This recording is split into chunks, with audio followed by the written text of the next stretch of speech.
Kemenaker mencatat lebih dari 32.000 pekerja terkena PHK pada semester 1 2026. Jawa Barat jadi provinsi dengan angka PHK terbanyak. Publikasi terbaru dari Kementerian Ketenagakerjaan mencatat pada semester 1 tahun 2026 sebanyak 32.389 pekerja terkena pemutusan hubungan kerja. 20,77% atau lebih dari 6.727 diantaranya adalah berasal dari Jawa Barat.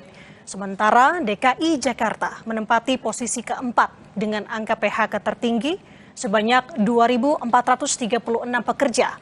Sebagai catatan saudara, tenaga kerja yang mengundurkan diri atau pensiun dan meninggal dunia tidak termasuk dalam perhitungan ini.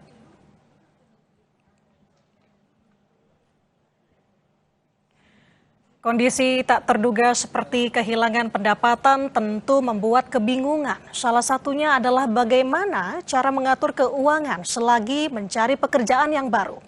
Kompas Bisnis pagi ini akan bertanya bersama dengan Mike Rini Sutikdo, profesional perencana keuangan yang sudah terhubung bersama kami melalui sambungan daring.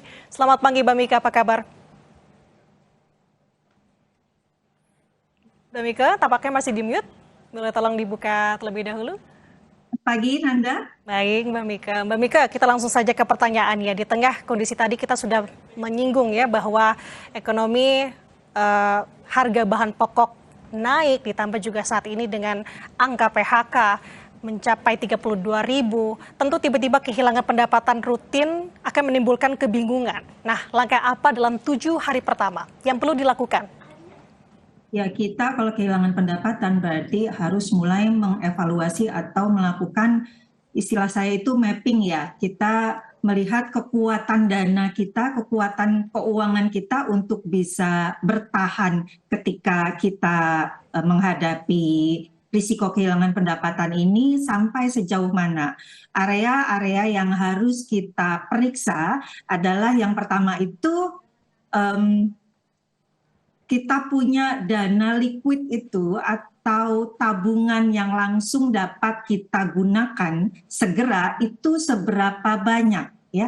Nah, ini mungkin Anda harus melihat kita punya apa saja, artinya harta kita itu apa saja yang bisa digunakan untuk kita bisa bertahan hidup, mulai dari tabungannya berapa, itu harus diperiksa. Mungkin kita punya deposito atau mungkin kita punya harta berupa emas ya. Nah, kalau harta yang berupa misalnya tanah atau rumah atau kendaraan ya, itu tidak bisa kita gunakan langsung atau kita cairkan langsung untuk supaya kita bisa bertahan hidup. Area yang selanjutnya ya dalam 7 hari yang harus kita periksa adalah kewajiban kita ini di mana saja. Karena kalau kita punya kewajiban seperti hutang ya, itu tidak bisa kita tunda, tetap harus kita bayar begitu ya. Nah, itu memerlukan kita untuk mampu mengalokasikan dari dana yang ada agar kita bisa tetap menjalankan kewajiban kita. Area yang berikutnya tentunya kita harus perhitungkan kita punya biaya hidup itu berapa yang tetap bisa kita bayar dari aset atau dari tabungan kita yang ada tadi. Nah, kombinasi dari ketiganya ini akan membuat kita memiliki pegangan, memiliki panduan, memiliki informasi apa yang harus kita lakukan dengan dana yang ada untuk bisa bertahan hidup sampai penghasilan kita normal kembali. Oke, artinya butuh pos-pos itu tadi dengan prioritas mana yang paling harus dilakukan lebih dulu. Apalagi misalkan masyarakat mempunyai utang dulu yang harus dibayar. Nah, Mbak Mika begini, kebutuhan pangan, listrik, BBM, sekolah, kesehatan apalagi adalah pengeluaran yang sulit untuk ditekankan, Mbak. Apalagi kalau seseorang yang kehilangan pendapatan, ini juga sudah ngirit sebenarnya. Nah, secara realistis Mbak Mika, bagi kelas pekerja, apalagi sih yang perlu diatur kalau semuanya sudah ditekan? Ya, kalau kita lagi kehilangan pendapatan, berarti kan kita memang harus mengubah kita punya pola pengeluaran kita ya. Siapapun dia, apakah dia tadinya gajinya besar atau gajinya kecil ya.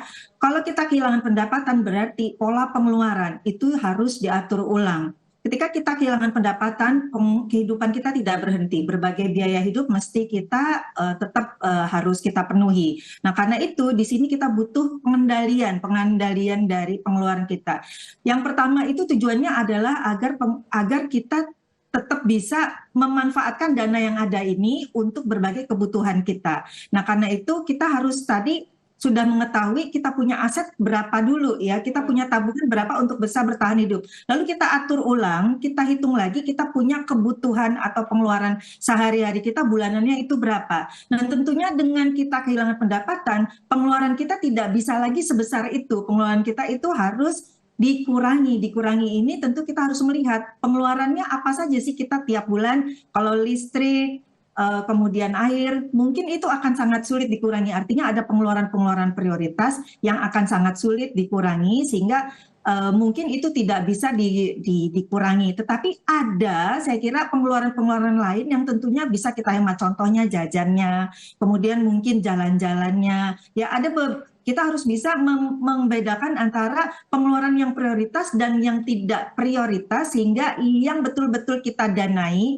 yang betul-betul kita bayar adalah yang prioritas saja. Oke. Nah, selain tadi kebutuhan sehari-hari yang sudah Mbak Mike singgung begitu ya, kan biasanya pekerja juga memiliki beban lain seperti utang ataupun juga cicilan. Nah, dalam kondisi yang tidak produktif Mbak Mike, bagaimana cara untuk merestrukturisasi KPR dan apa juga risikonya ke depan? Pada saat kita kehilangan penghasilan, ya kita tetap punya, ketika kita masih punya kewajiban dan kewajiban itu tidak bisa kita hentikan, berarti yang pertama harus kita lakukan adalah kita lihat dari kita punya tabungan tadi, ya itu harus dialokasikan untuk pembayaran kewajiban kita, ya pembayaran cicilan hutang kita. Kalau itu tidak cukup, berarti kita juga harus lakukan langkah yang kedua. Saya sarankan untuk kita bicara atau negosiasi ulang, ya. Kita berkunjung kepada bank tempat kita berhutang atau kreditur orang yang memberikan kita pinjaman untuk menginformasikan kondisi kita, ya, supaya ada titik temu di tengah. Karena kondisi kita tidak punya penghasilan ini, kita berusaha untuk mencari penghasilan pengganti, tetapi tidak bisa kita tentukan waktunya begitu. Yang menjadi kendala biasanya saya penghasilan normal kembali ini berapa lama ya bisa saya usahakan, apakah 6 bulan lagi atau 1 tahun lagi penghasilan kita sudah normal kembali, itu yang sangat sulit untuk bisa dipastikan. Sehingga informasi atau komunikasi kepada bank atau kepada kreditur kita itu sangat penting kita lakukan inisiatif terlebih dahulu. Komunikasi-komunikasi itu nanti akan memberikan kita gambaran bahwa kita sebagai debitur atau yang memiliki kewajiban tetap memiliki niat baik untuk membayar kewajiban kita, namun kita perlu bantuan atau perlu waktu untuk pengembaliannya. Oke, dapat dipahami. Nah, berarti kita akan beralih ke yang salah satu menjadi sorotan adalah kondisi PHK.